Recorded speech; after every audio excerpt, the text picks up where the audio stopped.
My first 6 years in Congress were pretty abysmal on climate change. Al Gore was for it, therefore I was against it.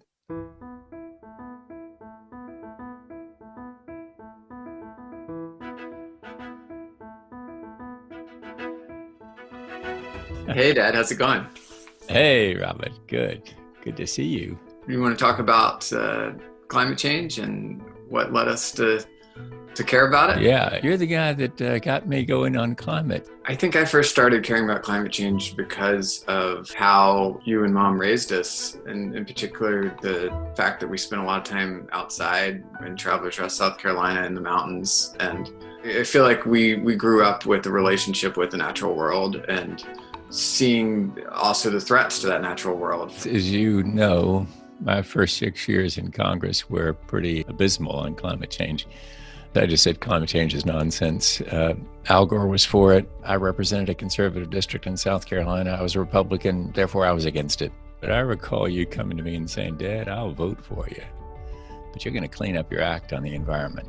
You remember that conversation, or is that just a dad memory? I do remember telling you I would vote for you. I was, It wasn't in your economic interest to vote against me, was it? Yeah, that's right. I definitely was always planning to vote for you. What you're really saying was, Dad, I love you.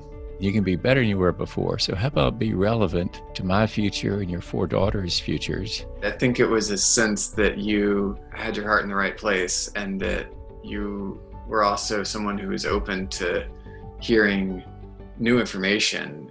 I think that's what we learn from our kids. You know, if a society that can listen to young people is a society that can adapt. I think that talking to your parents about climate change has to come from a place of knowing that they care about you and care about the world. What parent, if you go to them and say, look, this is something that really impacts my well-being and is going to really impact my life, what parent isn't going to say, that's something that I'll take a look at? You know, maybe you won't convince them all the way right at once, but I think that all parents at some level really want the best for their kids. I guess that's where you get the opportunity to learn from your kids and to impart to your kids is you're at the dinner table with them.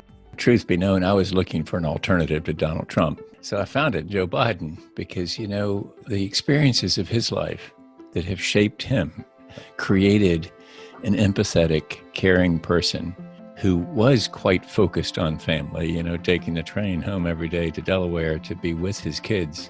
That's really quite a story. The ability to care about other people, both in the present and in the future, is one of the main things that I want in a leader. And I think that it's something that Biden has. And I can honestly say that there has not been a more important election in my lifetime, and probably in any of our lifetimes. I think it's never been more important to vote, and I think that every vote is going to matter.